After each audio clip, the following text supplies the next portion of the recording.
Welcome into Duval Daily, presented by GenJag.com. I'm Jordan Lugo. Thanks so much for tuning in here on Tuesday, August 1st. We are officially in the month of August, which means there will be preseason football this month. Very exciting stuff if you're an NFL fan, if you're a Jaguars fan, of course. Jaguars training camp day 6 in the books.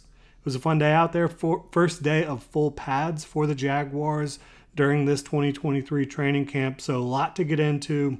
But first, please like and subscribe if you enjoy the content here. You can also hit the notification bell so you don't miss a show. If you want to support the channel even further, you can check out genjag.com/shop, pick up some new Duval gear. It is the final day to pre-order our Duval 1995 throwback, which is now printed on Comfort Colors tees for a nice 90s style fit and look there. That's genjag.com/shop. Really appreciate y'all tuning in and supporting the channel.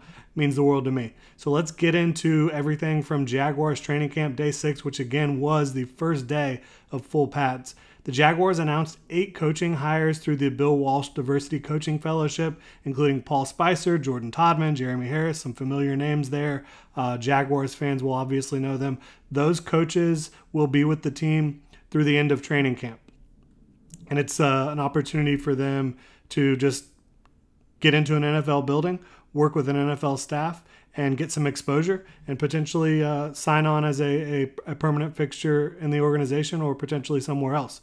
So that's a great situation they have going on there. Andre Cisco is going to be day-to-day. He participated in some of the periods today, but not all of them, not the team stuff, dealing with just a minor injury there. Anton Harrison and Calvin Ridley both stopped practicing early today. Anton Harrison told D-Rock from ESPN he has some shoulder soreness and it's not serious. We saw Calvin Ridley walking around at the end of practice, so it looks like he's okay as well. Don't want to speculate too much. We should get updates from Doug Peterson tomorrow morning on both of those injuries. Obviously, 2 of the most important players for the Jaguars in 2023. Anton Harrison, a rookie, expected to come in and start at right tackle. Calvin Ridley, the biggest addition to the roster, bar none, a wide receiver 1, a true alpha in that room.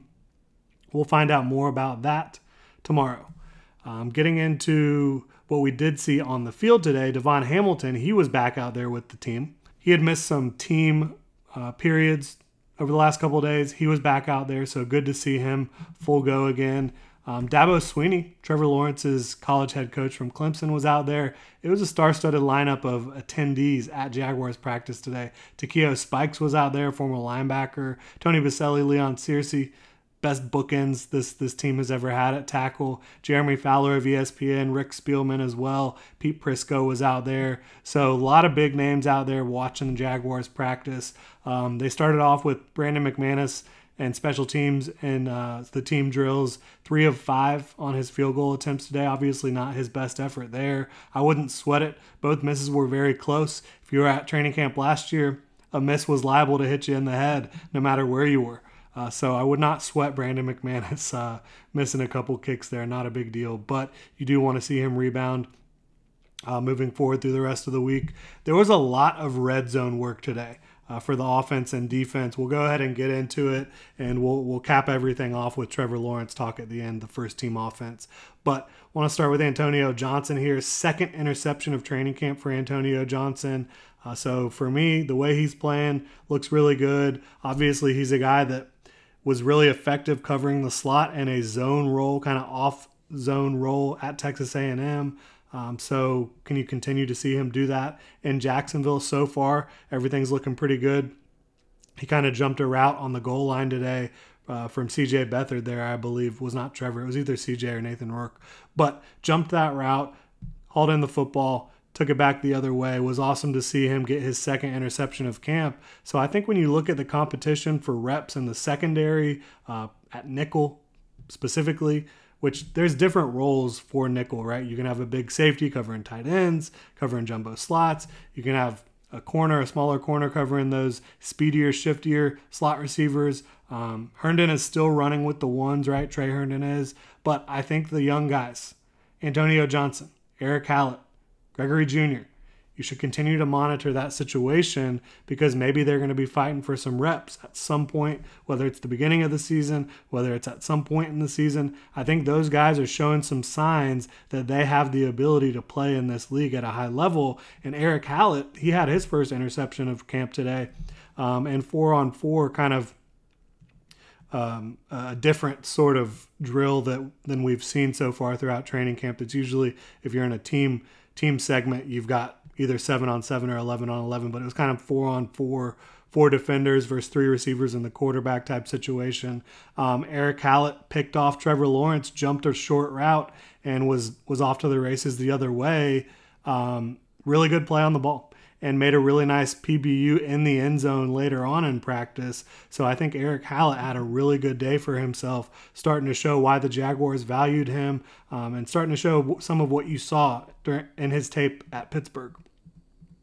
Garrett Prince, I mean, goodness. 3 more touchdown receptions today in red zone work for Garrett Prince. He looked really good. He's catching everything thrown his way. He's very athletic. He's got a nice frame, and you saw him be able to adjust to the football a little bit today. There was one where tight coverage in the end zone, Beathard kind of put it behind him a little bit to avoid the coverage, and they showed some chemistry there, and Prince was able to go get the football, looked really good. Seth Williams has looked really athletic, wide receiver out of Auburn last year, who, we've talked about the wide receiver room here on this channel. It is a really loaded room. It's going to be really hard to make the back end of this roster, but I wanted to give Seth Williams some love because he's been showing out the last few days. I think that he had a really good practice today. Showed some athleticism, showed some ball skills, the ability to really extend away from his body and come down with the football. I liked what I saw from Seth Williams, who's kind of a bigger receiver than most of the guys on the Jaguars roster. Tank Bigsby, you saw the pads come on today, as I mentioned, for the first time, full pads, so there's a little bit more hitting, a little bit more contact involved. He just looks super tough running inside the tackles, man.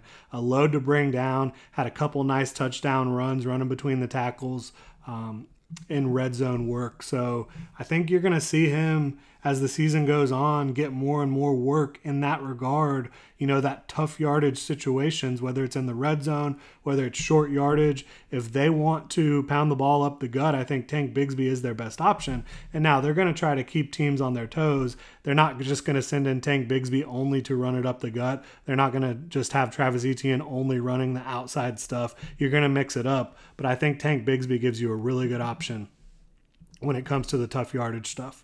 Jermichael Hasty had a couple nice touchdown runs. One was up the gut where it was just a nice little easy touchdown run for him from Trevor Lawrence. Handoff from Trevor from the gun. There was no one really there to account for Jermichael Hasty. And then another one was on a toss play. So he looked good today. He's obviously going to be on the roster. He's a guy that brings a lot of value.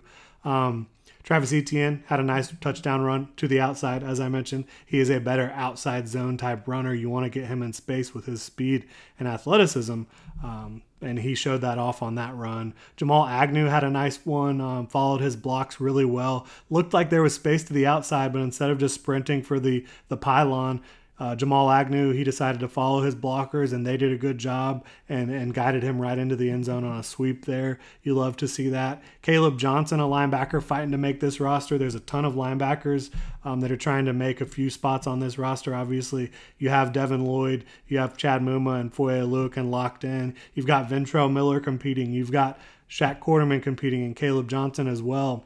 And he picked off C.J. Beathard for his first interception of camp.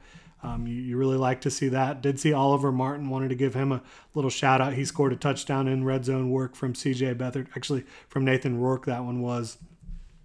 Kevin Austin, he had another long touchdown catch today. He's continuing to kind of put up some numbers, be impressive. So you like to see that from him, an undrafted free agent out of Notre Dame that had a ton of hype on him in 2022. Brenton Strange, Jaguar second-round pick, he continues to catch everything thrown his way. Started to see the defensive line be able to assert themselves a little bit more in 11-on-11 with the pads coming on, the physicality ramping up. Roy Robertson Harris was making his presence felt. He's a mismatch versus a lot of guards. Trayvon Walker, he had a huge run stuff where he was just in the backfield as soon as the handoff was made.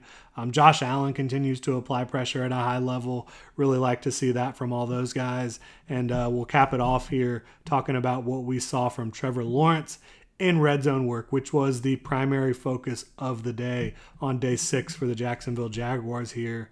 He was going for some high high degree of difficulty throws in the red zone. So you saw a couple misses there on some stuff that was just really low percentage throws there. And then you also see when you're in the red zone, the completion percentage as a whole, it's just not going to be quite as high as it would be when you're talking about going from the 20 to the 20. Because the areas are condensed, the windows are condensed. It's just more difficult to complete passes in the red zone. He finished the day 11 of 19 in red zone work with 7 touchdown passes, a lot of great throws. I said he was going for some high degree of difficulty ones. He was able to land a few of those as well as missing a couple. He and Zay Jones hooked up on 4 touchdown connections. He hit Kirk for 1, had Ingram on a couple touchdowns as well. I thought he looked really good overall in red zone. Of course, you're not going to see the high efficiency numbers, the completing 70 or 80% of your passes when you're talking about red zone work. If you do see that, you're either playing against a really terrible defense or you're just going for the checkdowns and you're not really getting in the end zone. When you throw 7 touchdown passes on 19 red zone attempts, I think that's pretty damn impressive overall. And you saw some staunch defense from some guys. As I mentioned, Eric Hallett was able to break up a pass in the red zone. You saw Chad Muma broke one up, almost was able to come down with a one-handed interception. It was a tight window throw. Trevor Lawrence trying to squeeze it in there to Tank Bigsby. Chad Muma was able to shut that down. You saw Dewey Wingard get there on a PBU against Evan Ingram. You saw Rayshon Jenkins in tight coverage quite a bit.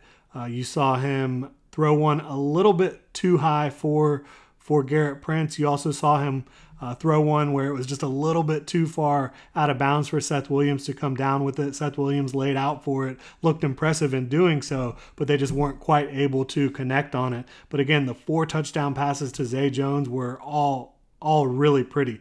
You had a one-handed catch from Zay where Trevor put it in the only place that Zay could get it. The defender was kind of draped all over him, and Zay was the only one who could get it there. Really nice ball placement. But yeah, overall, good day for the offense. Competitive day from both sides. Obviously, you're going to want to monitor what's going on with Anton Harrison and Calvin Ridley. Make sure they're doing okay. 2 critical pieces for the Jaguars. Doesn't look like it's going to be anything big for either of those guys, but we'll learn more tomorrow from Doug Peterson when he meets with the media in the morning. But that'll do it. Hit me up on Twitter at Jordan DeLugo. Follow Generation Jaguar at Generation Jag. Please hit that like and subscribe button if you enjoy the content. And again, if you want to check out genjag.com/shop, pick up some Duval gear. Final day to pre-order that Duval 1995 throwback. Really appreciate y'all. Have a good one.